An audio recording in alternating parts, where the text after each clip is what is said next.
Hola a todos, vamos a hablar sobre lo que es la información personal, privada y pública y cómo la estamos compartiendo en las redes sociales, con el fin de crear estrategias de protección para niños y jóvenes en la red. Vamos a mostrar algunos datos de un estudio realizado a 1.100 padres aproximadamente distribuidos a lo largo de todo el mundo. Si ustedes ven en la gráfica, tenemos que los padres ya están denunciando casos de bullying o acoso a sus hijos desde edades tempranas. Tenemos ya que el 47,70% de padres ha denunciado que sus niños de 6 a 10 años ya han tenido algún tipo de acoso, el 56,4% de entre 11 a 13 años, el 59,9% de 14 a 18 años y mayores a 19 años, el 54,3%. Estas estadísticas están altas, están incluyendo no solo el bullying a través de las redes sociales, sino en cualquier espacio. De esos reportes, aproximadamente el 33% de casos de bullying están ocurriendo en las redes sociales, ciberbullying. También tenemos que uno de cada 3 usuarios de una red social desde hace unos años, inclusive antes de pandemia, es un menor de edad. Esto ha ido aumentando día tras día, pues nuestros hijos o las personas a nuestro cargo están creando cuentas con datos falsos para poder ingresar a diferentes tipos de redes sociales, trayendo como consecuencias que estén expuestos a riesgos y peligros. Uso adecuado. Bueno, pero ¿cuáles son algunas de las redes sociales o aplicaciones que se están utilizando en este momento? ¿Y cuál es el rango mínimo de edad recomendado para ellas? De hecho, cuando se crea una cuenta en estas redes sociales, generalmente se pregunta por el año de nacimiento, de alguna manera para poder tener alguna restricción sobre su ingreso. Sin embargo, pues muchas personas, niños y jóvenes, dan información falsa sobre su edad para poder ingresar, y de allí nacen pues todos los riesgos y peligros.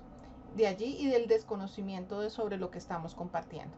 Entonces tenemos, por ejemplo, YouTube, que es una red social ampliamente conocida de videos, 13 años, Facebook, 14 años, WhatsApp, entonces tenemos que en la Unión Europea tiene 16 años, en otros países 13 años, Instagram recomienda que sea a partir de los 14 años, Twitter 13 años, TikTok 13 años, Snapchat 13 años, Discord, que es una red social que utilizan mucho niños y jóvenes para todo lo que tiene que ver con juegos, entonces tiene 13 años. Pero ¿qué es lo que está pasando? ¿Por qué, aunque hay esos límites de edad, por qué tenemos ahorita estos riesgos y peligros? Resulta que los niños y jóvenes tienen poca percepción del riesgo en Internet. Ellos tienen grandes habilidades técnicas para el uso. De hecho, muchas veces son ellos los que les enseñan a sus tutores o padres, y por eso crean una percepción de que su riesgo es bajo por su capacidad técnica de utilización. No tienen el registro de alcance de su huella digital.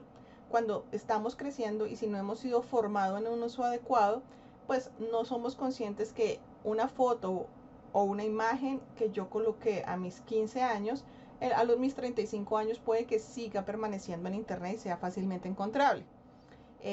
Como les decía, hay alta confianza en el uso de tecnología, hay una dificultad para delimitar lo que es público y de lo privado, y también pues los niños, sobre todo los adolescentes, tienen una necesidad de ser populares y tener visibilidad en estas redes, ¿no? Para tener pues algún tipo de aceptación social. Entonces, ¿cómo y qué debemos identificar para poder acompañar a nuestros niños y jóvenes en un uso seguro entonces de Internet? Pues es importante poder diferenciar las esferas de lo íntimo, lo público y lo privado, y cómo la información va fluyendo a través de ellos. Cuando hablamos de lo íntimo, hablamos de lo interno, del mundo interior, de lo más personal, lo que yo no quiero compartir con absolutamente nadie, lo que tiene que ver con mi cuerpo, con mis datos, que no quiero que nadie sepa. Lo privado es lo que yo estaría dispuesto a compartir a la mirada de pocos, mi hogar, amigos cercanos, círculos de confianza, ¿no? Que inclusive no necesariamente estoy hablando que esto sea información que tenga que estar en la red. Yo tendría que reflexionar si esto lo comparto a través de mi círculo cercano y de qué forma lo comparto o no, teniendo en cuenta esos elementos de la posible huella que puedo dejar. Y lo público, si es aquello que yo puedo y quiero que sea conocido o que se sepa por todos. En estas esferas que reflejan, digamos, el ser de la persona, y hablamos de que el ser de la persona ya no está solo en el mundo digital, sino que es una combinación de lo digital y el mundo real, o sea, digamos, real llamándolo lo que está en la vida real, está fluyendo todo el tiempo la información. Tenemos en cuenta que cuando yo hablo de información, no hablo solo de los datos. O sea, yo puedo colocar una imagen en algún lado, pero si no representa algo para otra persona, pues no puedo decir que sea información. Información es cuando tiene sentido para alguien. En esas tres esferas está entonces todo el tiempo la información fluyendo. Y a veces los límites son difíciles de poder calcular. Entonces aquí es donde está el reto que tenemos como padres o tutores, poder enseñar y formar a nuestros hijos en estas tres dimensiones y de acuerdo a cada dimensión qué puedo, qué no puedo compartir. ¿Cuáles serían unas recomendaciones generales por cada una de las esferas? Entonces, volviendo a lo íntimo y personal, algo que yo no debería y debería formar a mis hijos y personas a cargo para ellos es lo mío, fotos personales o íntimas, yo no las debería estar compartiendo en ninguna red social. De hecho, cuestionarnos, a reflexionar las personas a nuestra cargo de qué tanto debemos tener esas fotos, digamos las íntimas, y como eso es mío, qué puede pasar a futuro con esa información. Las acciones que yo hago el día a día, información que a veces vemos que comparten en redes sociales, que ponemos fotos a veces de los niños y jóvenes con el uniforme del colegio, ¿cierto? ¿Qué tanto eso está en esta esfera y qué tanto lo quiero compartir? Es solo para mí, ¿no? Debería ser solo para mí porque es lo que no quiero que salga de mi esfera. En la esfera de lo privado está lo que yo quiero tener en un círculo de confianza. Y aquí hay que tener en cuenta algo bien importante. Así como yo respeto y publico y tengo en cuenta mi círculo íntimo, también tengo que tener en cuenta lo de otros. Muchas veces pasa que otra persona toma una foto mía en algún evento y me taguea en las redes sociales sin mi consentimiento. Entonces hay que hablar de esos círculos de confianza, de lo que yo puedo permitir o no. Redes sociales como Facebook permiten que yo configure qué dejo compartir de información de otros sobre mí o no, qué dejo ver, a quién les permito ver.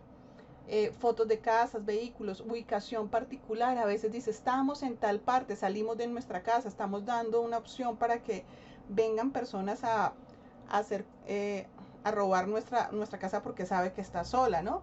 También de pronto miremos esas transmisiones que hacemos en vivo, ¿no? O sea, cuando son eventos familiares, no ponerlos en la esfera pública transmitiendo para todo el mundo, sino ya todas las redes sociales tienen la opción de poder transmitir en privado solo para un rango de personas y después de eso lo voy a borrar. Quiero que quede en mi huella digital o no. Y lo público, pues sí, aprovechar todas las redes sociales para dar información sobre eventos que quiero publicitar, por ejemplo, campañas, información general, mostrar que estoy de acuerdo o en desacuerdo con algo o que quiero denunciar algo de forma pública, que no esté comprometiendo mis esferas de lo privado ni lo íntimo y personal. Recordemos, la información está fluyendo todo el tiempo en las tres esferas y es importante hablar de nuestra huella digital porque a veces así borremos de una parte alguna de nuestras fotos o imágenes, puede quedar algo de memoria en la red o estar tagueada esa imagen por otra persona y quedar para siempre allí. ¿Cómo usamos nuestras redes sociales entonces? ¿Cómo las tenemos configuradas?